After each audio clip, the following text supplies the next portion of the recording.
Bem, pessoal, voltando então com os vídeos, hoje eu vou fazer uma coisa um pouco diferente, que é não só discutir o anarquismo, mas discutir também um pouco de geografia, já que o canal é anarquismo e geografia, certo?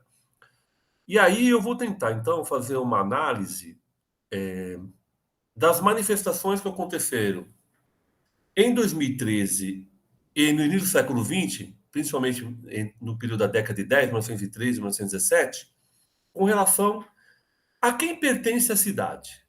Então a gente vai discutir um pouco aqui as manifestações e como o poder público e os jornais da época entendiam o que seriam as manifestações. Nessa época, então, eu estou falando 2013, há 10 anos atrás, e 1913, 1917. E aí a gente vai comparar e a gente vai perceber se o discurso de 1913, 1917 da imprensa é muito parecido com o que acontece em 2013, ou seja, 100 anos depois. E aí uma coisa para a gente refletir é: a cidade pertence a quem? Né? De quem é a cidade? Quando dizem assim, São Paulo, em 25 de janeiro de 2024, vai fazer 500 e talalá anos, entendeu? Né? A quem pertence a cidade de São Paulo? Quem está fazendo aniversário em 25 de janeiro? Quem é São Paulo? Isso vale para qualquer outra cidade. Quem é o Rio de Janeiro? Quem é a cidade de Ourinhos? Quem é a cidade de Belo Horizonte? Quando fala, a cidade está fazendo aniversário. Será que a cidade é de todo mundo? Será que todo mundo pode se apropriar da cidade a hora que quiser? Ou será que a cidade pertence a alguns grupos? E esses grupos são econômicos. E esses grupos transformam a cidade numa mercadoria.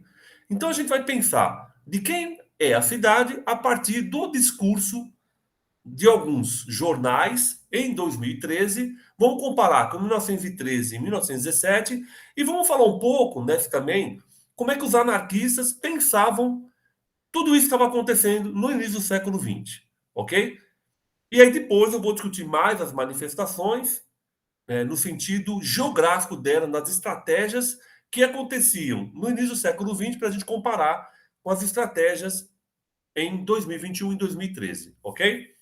Enfim, então vamos primeiro nessa primeira parte aí, eu vou passar alguns slides e eu vou discutir com vocês como que essas manifestações eram vistas em 2013 e em 1913 e 1917.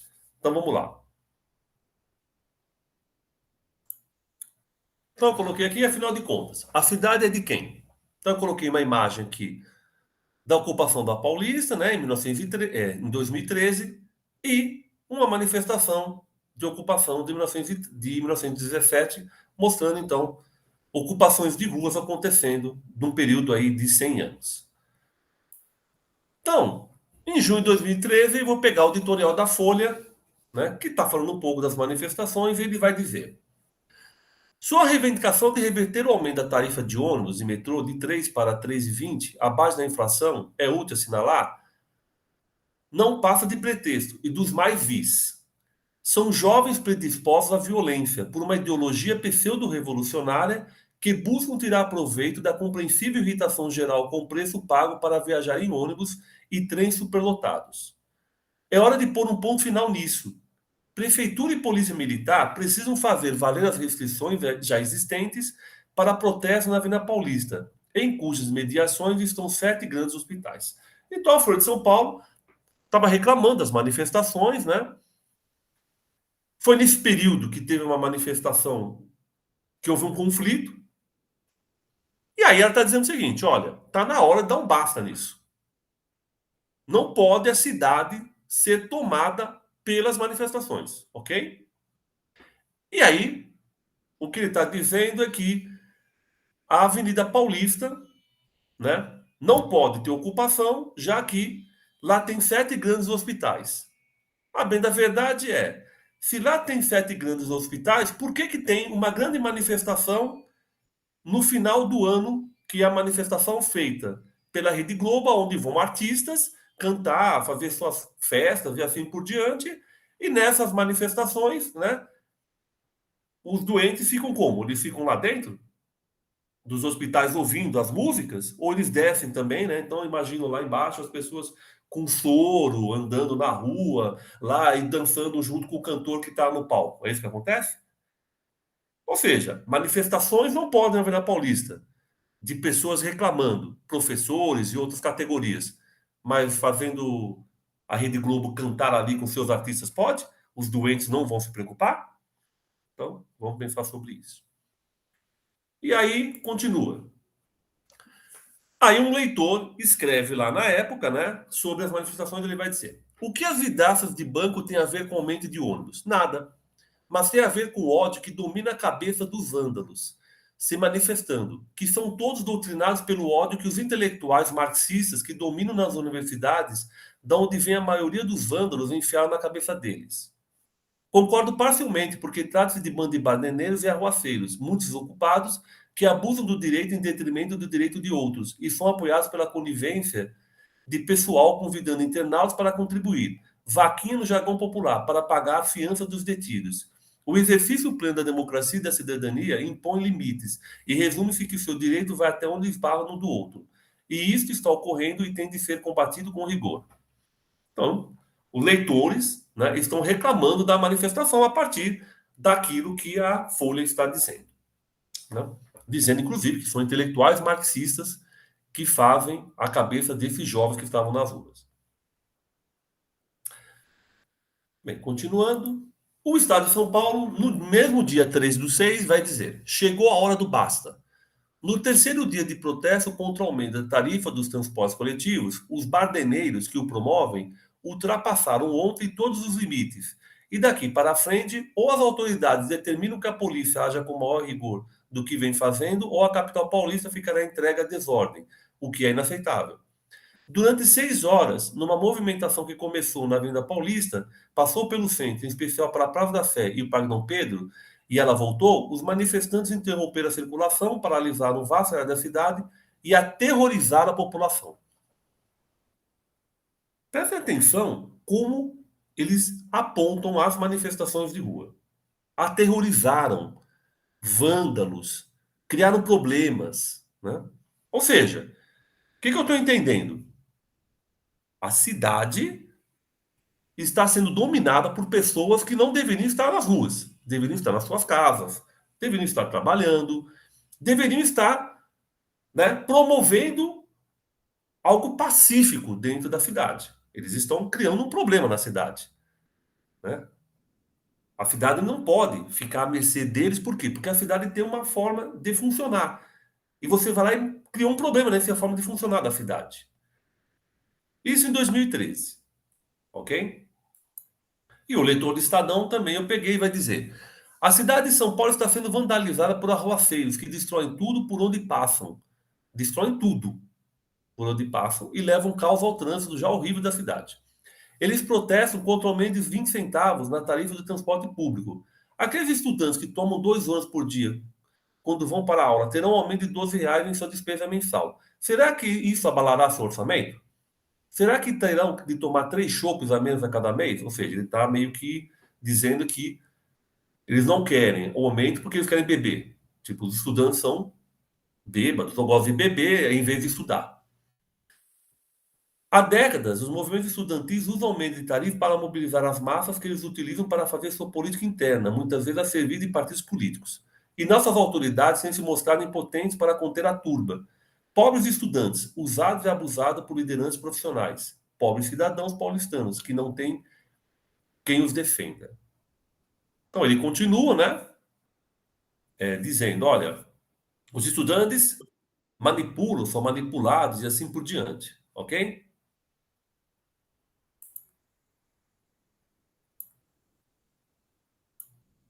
Vai continuar aqui. Aí vamos comparar agora com o que está falando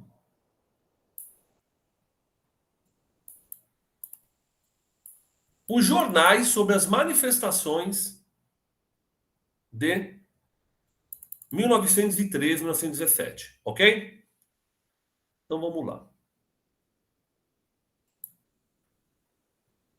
Aqui é um leitor. Vamos pegar aqui. Diário Popular. Em São Paulo, pretende-se agora promover uma agitação declarando que ela vista a carestia de vida. Elas são as manifestações de rua contra a carestia de vida. Ou seja, manifestações como aconteceu em 2013. O fim encontra simpatia em todas as classes. Oxalá não se trate de um medo de perturbar a ordem.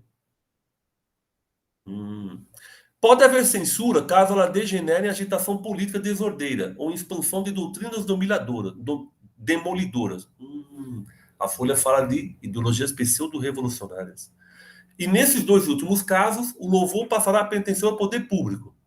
A Folha chama a polícia e a prefeitura. A quem compete manter a ordem. Em vários momentos eu vi lá falar de manter a ordem. E por quaisquer meios entrave a desordem, reprimindo-a com energia que a situação exigir em benefício do povo, inclusive dos ingênuos que se deixam levar a momentos agradáveis. Interessante, né? Lá também fala de estudantes que pegam o povo ingênuo e transformam eles, né, em bucha para apanhar da polícia. Interessante, né? Isso 100 anos antes. O Correio Paulistano, que era um jornal de elite, também dizia: em comemoração à festa do trabalho, os operários pretendem realizar hoje vários comícios em determinados pontos da cidade. A polícia pede e espera que tais reuniões ocorram na mais perfeita calma e com maior respeito ao sossego e à vida da cidade. Se sossego está assim, porque né, na época do português, né? Quaisquer atentados às pessoas à propriedade serão enérgicos e prontamente reprimidos. Ou seja, um discurso muito parecido, né? Depois de 100 anos, a elite fala a mesma coisa. A cidade não é das pessoas. A cidade é daqueles que têm a propriedade privada. Transformam ela em mercadoria. Ok? Bem, nesse sentido, o que vai dizer os anarquistas sobre manifestações públicas?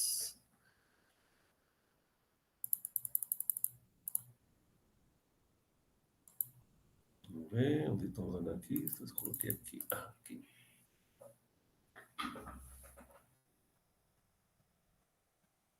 Temos como meio de ação da sociedade de resistência os sindicatos, a greve parcial ou geral, a boicotagem, a sabotagem, o labéu, injúria, a manifestação pública, variáveis segundo as circunstâncias e lugar de momento.